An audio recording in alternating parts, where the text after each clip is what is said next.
Hello, I think we're live now. We're ready to go.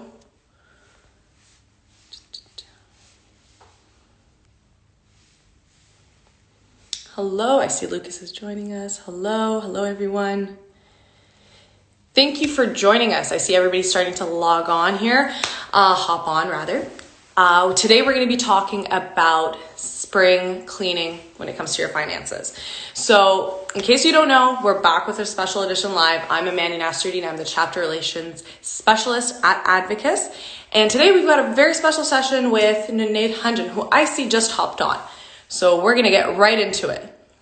2 seconds here while we invite him to the live. Just gonna wait for him to accept it. Let's see. Awesome. Hello. Money, how you doing? Good. Can you hear me? Can you see me? I can hear you perfect. I can see you perfect. I can hear you and see you perfectly as well. Thank you so much for hopping on today and joining us for special edition here. You enjoying the weather? How was your weekend? I am. It was, we're very lucky. I'm out here in Greater Toronto area, and it's been very lucky. Yeah, it's been great. We've been lucking out. I think it's raining after Thursday, but it's been really great. We're not going to say the rain word. We're just going to make sure we're talking about the sun. Let's keep it that way. Exactly. For sure. And you know what? Just in time for spring, right? And that's what our conversation here is about. It's about spring cleaning. Now, when I say spring cleaning, I automatically think of okay, I'm going to turn my mattress around. I'm going to take out my closet, switch into summer clothes, and all of that. But I forget that, I can also spring clean my finances as well. I mean, it's tax season too, so there's some room to kind of take some time and take a look at my finances and rearrange here and there. And that's why we got you to give us your expert advice around spring cleaning our finances today. For sure, of course. Right on. So folks, in case you can't join us for the entire call, do not worry. The replay will be available on our IGTV. In addition to our financial advice for all FAFA website, you can also find all our past Instagram lives on there, our blogs, and the latest in the news. So without further doubt, let's get right into it. Are you ready? Let's do it. Awesome. Well, you know what? Tax season has been, it's always a conversation around April. What are you doing? Did you file your taxes? Did you get the right forms? Did you fill out the forms correctly, etc.? Now, we know last year the tax, it was extended up till May 17th, I believe, last year. But this year we're back April 30th. That's what everybody's taxes are due. Keep that in mind. So we wanted to take a second here to see how can individuals prep for their tax, like filing their taxes. Is there anything that we can kind of talk about so folks know what to include, what not to take, what forms to fill out, etc.?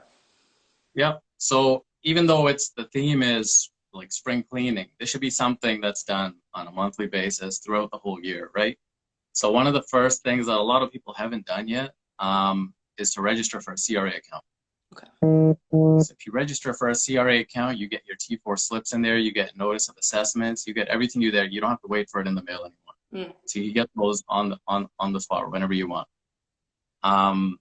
You can access your T4As on your CRA account, your notice of assessments. Another thing you should do that people don't, they kind of wait for the check in the mail for their refunds, is you should set up automatic deposits for faster refunds and collect receipts all throughout the year. Depending on your employment, you can use that to get credits throughout the year. So you could, if you have a company car, you could do that for gas, any kind of expenses. If you take out clients for lunches, you can credit all of that stuff.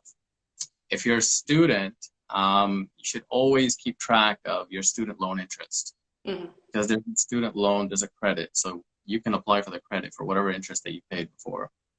And there's a whole bunch of stuff like medical expenses as well.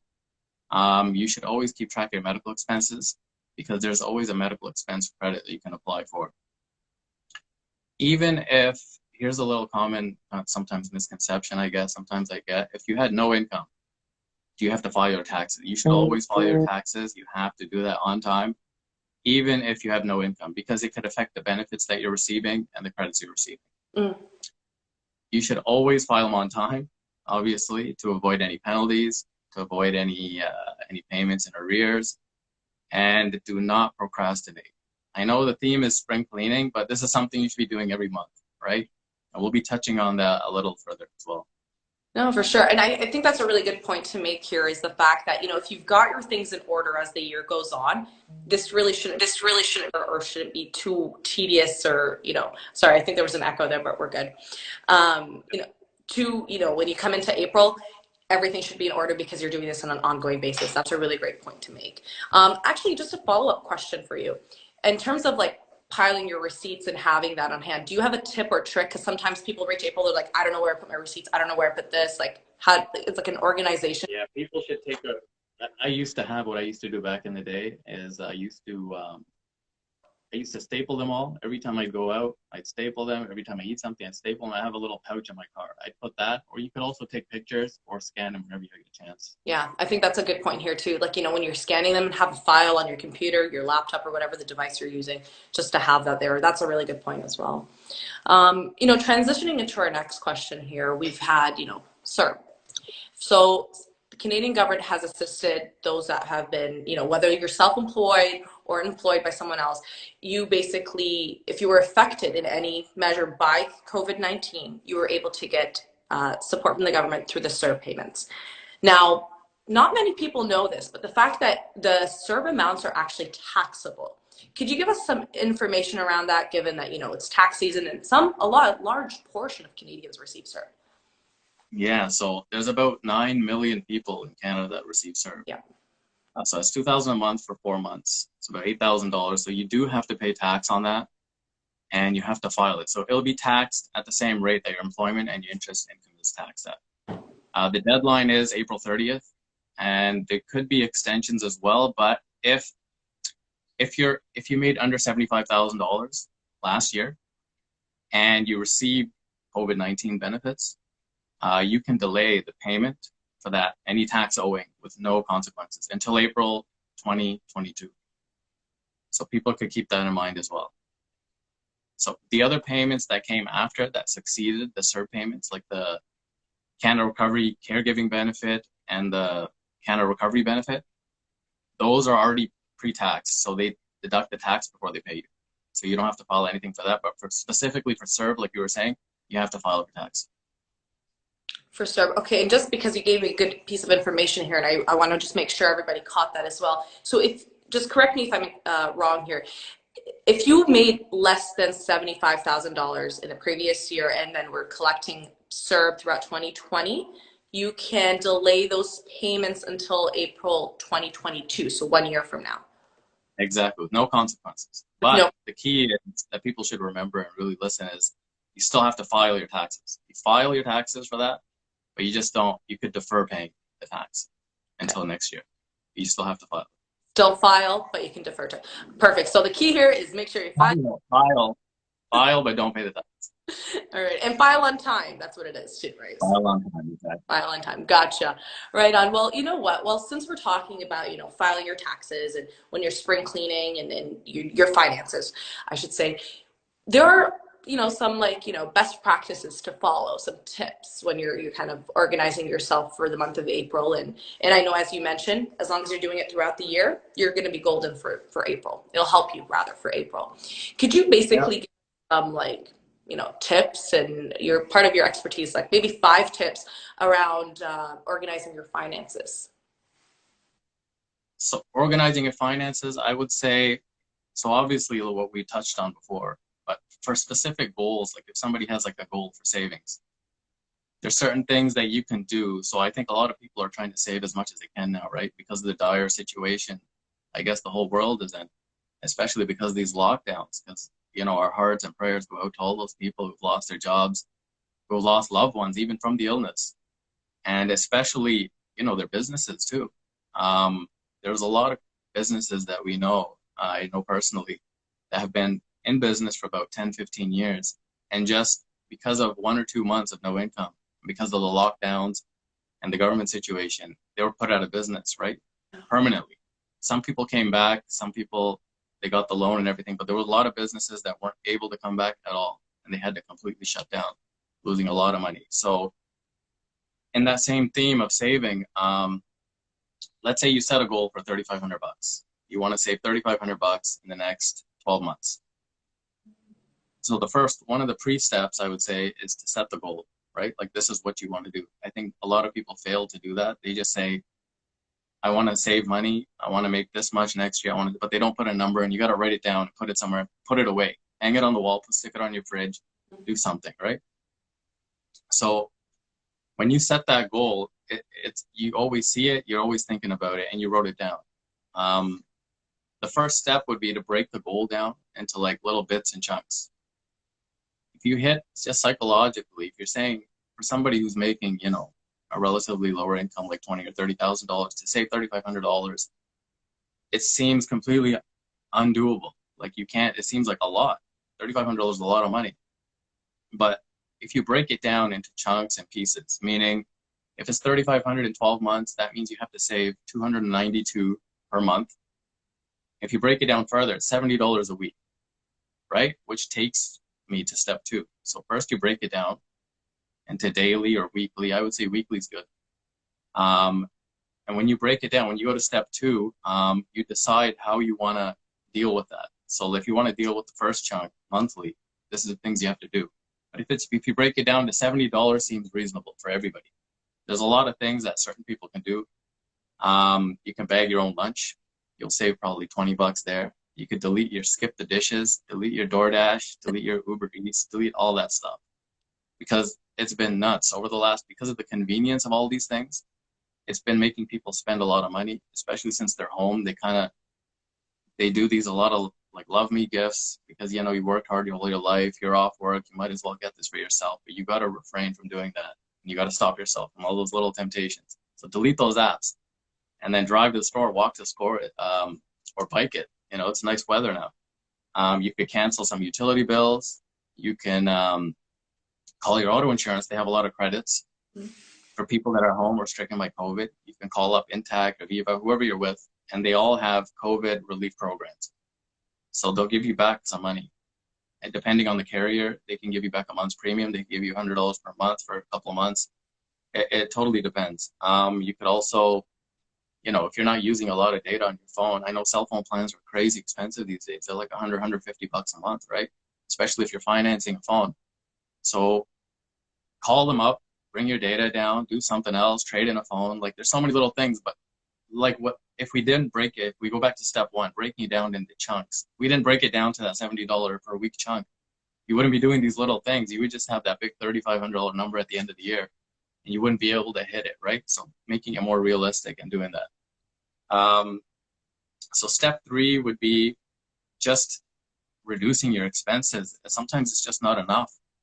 Step 2, it's great, but sometimes you have to do a little more. So you might have to pick up an extra shift at work. If you're a handyman or a woman, you could start selling your crafts. You can help people around the neighborhood. I know there's this app I have called Nextdoor, and it connects everybody in the community. There's a lot of people in there, like neighbors down the road. You're like people you've never met before, but they're there. They're on this app. I think everybody should take a look at it. It's everybody helping each other out, and they hire each other. You can make a lot of money on that. I know a lot of kids are making from shoveling snow and mowing the lawn, so you could pick up a bunch of extra money. You can also rent out a room if you have an extra base, have a basement downstairs, obviously if it's legal and everything. And you could just pick up extra money like that. So that leads us to step 4 would be whatever money you save from steps 2 and 3, throw it in a savings account somewhere where your debit card can't touch it.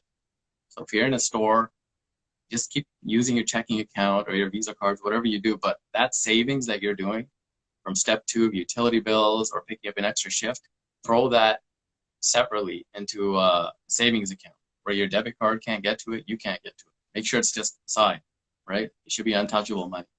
So sometimes I have with my clients, I tell them if they have a certain goal and they're not saving enough, I do this with them, a little thing with them. I slap a tax on them.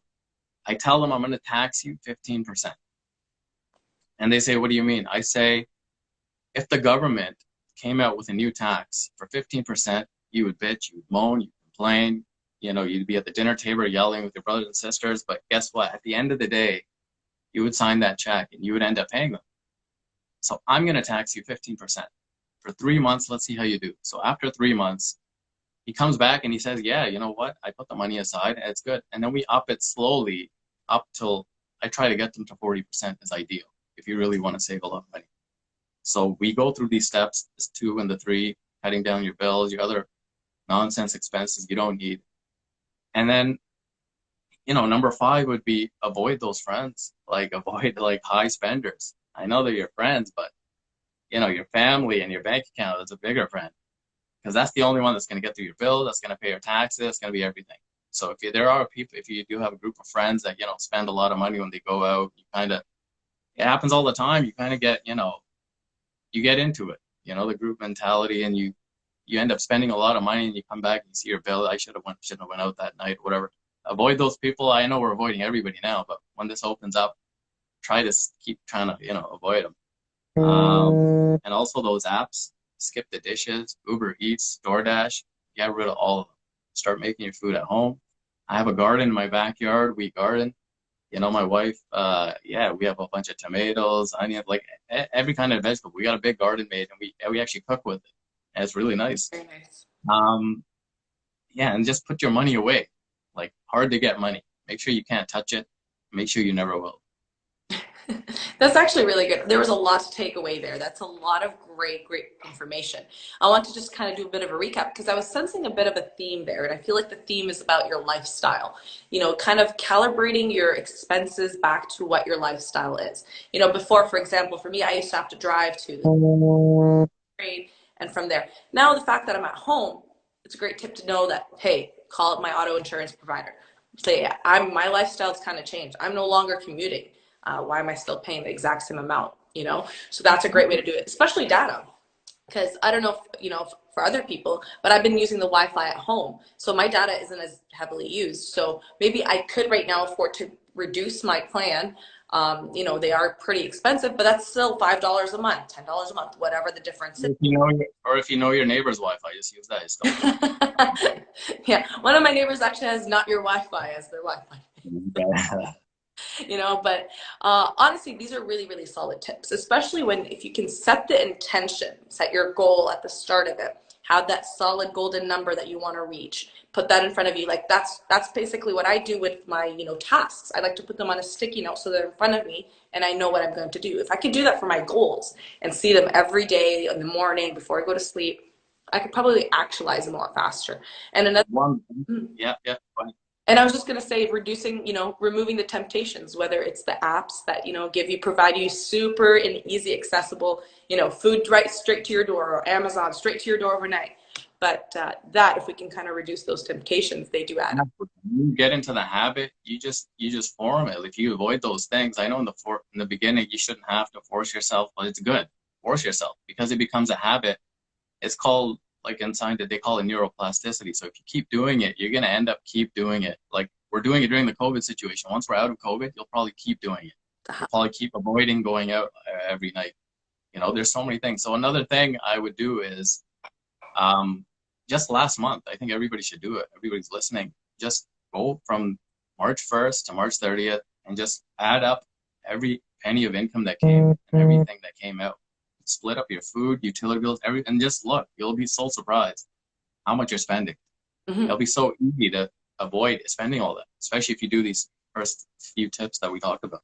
Essentially, yeah, this is great because, when you're able to, we're now sitting down talking, we've branded it. We basically said spring cleaning, right? This is a topic. So now it's like in your head to go sit there and actually take the 5, 10, half an hour, minutes, whatever it is, to kind of sit there and, add up the things. When you're doing it manually, it's so much, it puts things in perspective. It's the same way when you're spending with cash rather than just a tap or an easy click of a button. Just kind of that conscious mind there at work. And I know it's hard, like what we're going through, it's dire, right? Like the downturn, the economy, it's a horrible situation. But out of these downturns in the economy, we had them all the time throughout history.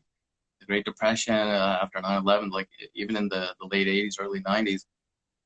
Out of every downturn, there's so much. The one biggest thing that comes out is opportunity. There's a lot of opportunity, especially when you catch that wave going up, whether you're in stocks, whether you're in real estate, whatever you're doing.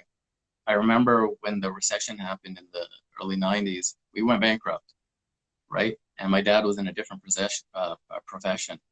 So because of that downturn, it was kind of like a godsend, I guess you could say. He had to change his, we lost everything, but out of it, he came into this profession, If we hadn't have gone through that, he wouldn't have jumped and took a risk out of this to get into this profession, took that opportunity. So even though there's a downturn, there's always optimism, Mm. and no matter how deep and dark the shadow, it's always threatened, by morning light. There's always something positive on the horizon. So don't beat yourself up too much. We got out of so much stuff. We got out of world wars. We'll get out of this too.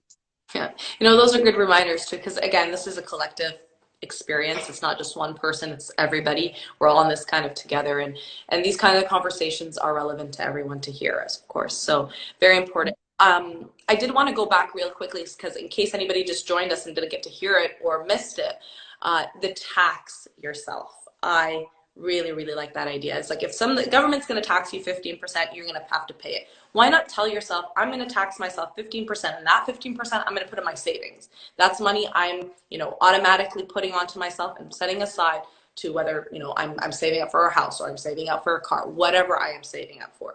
That's money that I've basically just put there and forget about it until I need it, kind of thing, right? So, yeah. Exactly. Throw it in TFSA or whatever, just don't touch it. Really, really great tip right there, just to kind of add tax to yourself and that tax go into a savings account. Some people are probably like, more tax, so we just need to make sure we're clear that that's not, you're just taking that money and putting in your savings account, saving it for what? Yeah. You wouldn't be giving, if it was a regular tax, you'd be giving it away. At least you're giving it to yourself. Taxing yourself, giving it to yourself, right? True. Really solid point there. And talking about giving it to yourself and love me presents, I know you mentioned. What are some things people should not do when they're spring cleaning? And I say this as a transition because we're probably going to splurge with all the savings that we have, right? So how can we make sure we don't how can we make sure to avoid those bad habits? The 85-inch TV is pretty tempting. I know. I'm thinking of one too, but I'm gonna fight it. You should not skip like defining your budget, because I know people always have a budget, they revisit every year, but it always changes constantly. Keep looking at it because it keeps changing. Don't forget to track your spending. Like write it down. Like I know it's hard to do every day. You're out and about. You don't have time to write stuff down. Do it at the end of every month. Just go in your account, like I mentioned before. Check every penny that went out, every penny that came in, and just always. So look back to the tax yourself. Whether you're taxing yourself or if you're already doing it, just always contribute to your little emergency fund, whether it's in a life insurance policy or whether it's just in a high interest savings account or a TFSA. Here's a big one that not a lot of people talk about, but they should. Don't avoid talking about your finances, especially with whoever you're with, your significant other, your family, your kid, even your kids. It'll get them in the habit of doing stuff. Always talk about it. Like keep it on everybody's mind. They don't want to hear it. Don't just mention it at the end of March or the beginning of April, right? Yeah, just don't talk about it then. Keep it on everybody's mind so everybody knows what's going on in the house, so everybody can work towards it together as a team. If you're a lone wolf and you're trying to do it yourself, it's a lot tougher. If you let people know what's going on, it'll be much easier to do that. And don't, like you said, don't get excited about the refund. Yeah. There'll be bigger and better TVs next year. So just if you are going to do it, if you are going to spend some of your refund, I know it's been a tough year. People are going to get it and they are going to probably spend it. Buy it on something for yourself. Or you could put it away for yourself or buy yourself a fitness machine. I know I just buy a Rogue Echo bike. It's the most craziest thing ever. I love it. Everybody should check that out. Get out to Rogue. So those guys are amazing. That machine is amazing. It'll last you your whole life. It's a little pricey, but just check out the reviews. It's really good. So like fitness for yourself. I know everybody's been sitting at home. They've been idle, maybe not working out because they can't go to the gym. Back to step 2 or 3, cutting out stuff you don't need. Your gym membership. I know everybody's probably paying $30-$40, or they might have a cheaper plan and they don't want to cut it because they got it 10 years ago and they won't be able to get it now. But in that meantime, if you ended up investing and buying a bunch of weights for yourself or machines, or like I was talking about the Echo bike, stuff like that at home, you don't need to spend that extra money, $30-$40 a month. You could cancel it because you already invested in yourself. And yeah, just don't spend it on unnecessary stuff. No, for sure. And give it, if you're spending it, spend it on something that's going to better you, so that in the health wise, that's a good tip there. But definitely in terms of, monitoring your expenses and whatnot. That's really great there. I know that you've got a lot of support here within the chat box, even saying, you know, having that conversation about your finances. And a lot of our lives have really covered that. Talking, you know, it's usually taboo to sit there and talk about your salary, your expenses, your whatever it is, anything financial related. But it's these conversations that need to be had. So this is an excellent reminder for everybody who, you know, probably is scared to talk about it. You need to have these conversations, or else how are we going to save? How are we going to address things? You can't get there without talking about the finances first. I want to jump into questions here because I saw one in the chat already. So folks, if you have any questions for Nona, please feel free to add them in the chat box below in the Q&A feature. We'll get to them here. The first question is from Simran. How much do you recommend setting aside for an emergency fund? So you should set aside, it depends how much you make, but you should have at least 6 months of your income saved aside. Right? So start taxing yourself 15, 20, get up to 40. I know it's hard. You got to be a little frugal, but do it. Awesome. Okay. So take about six months is your answer kind of thing, right? So to save for your income, have at least, at least 6 months of salary. So, folks, if you have any questions, do put in here. I know that there was a great reminder to keep budgeting yourself and watching for your expenses is the best. We also had a gym or running. I would say running. Run to the gym. Run to the gym. That's all good. But folks, again, if you have any questions, feel free to put them in. Otherwise, this was fantastic. Great. Thank you. So in the spirit of winning and, you know, saving, I know a lot of, even if you look at big names like Mike Tyson, everybody, they just didn't take care of their finances, right? Mm-hmm. They'll throw their friends' barbecues, buying them cars out of the blue. He lost all his money. But then there's other people that have been relentless. You know, people like Michael Jordan, who have had their finances intact. Obviously the best player of the world, greatest of all time. I don't care what anybody says in the comment section. He's the best. And in that spirit, I want to give away some prizes for the people that are here. So I'm going to give away some Amazon gift cards. Also, Michael Jordan, it's funny, he has a Tim Grover. He wrote a new book coming out. You can pre-order. It's coming out in May. It's called Winning. And it's all about that. It's how to get out of these dire situations. It's how to, you know, get your health back on track. It's how to win financially. I'm going to pre-order it for somebody. We're going to ask some Michael Jordan questions.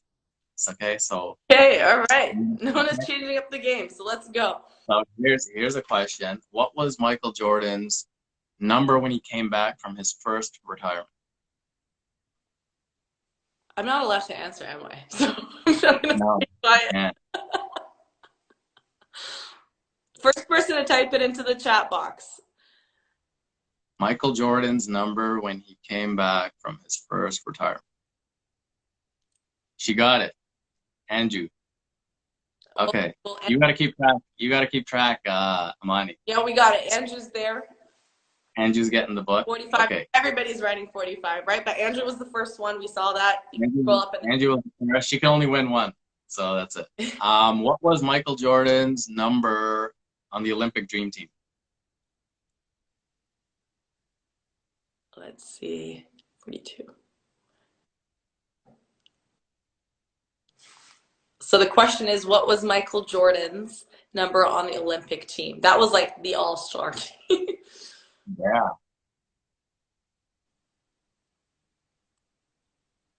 Hey, you got it. Who's that? Nader. No. Nader got 9, so he got it. Nader. Okay, Nader got 9. Okay. What? Okay.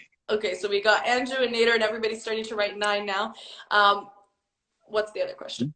What was Michael Jordan's highest scoring game on the Washington Wizards when he came back when he was 39 years old? Damn, you know a lot of Michael Jordan trivia questions. It's time for me to go rewatch the documentary. So, folks, 51? Yeah, who said that? Okay, he got it. Capel Gill. Yeah, I did not know the answer to that. That one was really good. So, 51 was the answer. Okay. That's it. Alrighty. Well, you know what? That's pretty crazy information. So, folks, now you know that you got your spring cleaning tips, and you know that you got to go watch the Michael Jordan. And especially, you know how much he scored now when he was on the Wizards. So 51's the magic number there. Naunidh, this was fantastic. Thank you so much. I could for an hour. It's a testament to you, Monty. You're a good interviewer. Honestly, the conversation here is super important, and we need to be having these kinds of conversations. And I'm really, really happy that here at Advocis we're taking the time to make sure we have these lives and provide the tips for the community. I'll be back anytime you want me.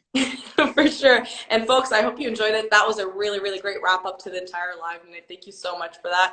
And you and the team at Hunjan Financial, we appreciate your time and effort during these trying times. So thank you to Advocis. Yeah, absolutely. So folks, in case you missed the entire call, it was a really great one. Make sure to watch the replay on our IGTV or visit our FAFA Financial Advice for All website. You'll see the replay of this live and the other lives from previous months as well. If you have any other questions, feel free to ask Naunidh on Hunjan Financial. His Instagram account is right in the top. And we also have got our advocis.tfac. So until next time, stay well, stay healthy, and we'll see you soon. Naunidh, you take care.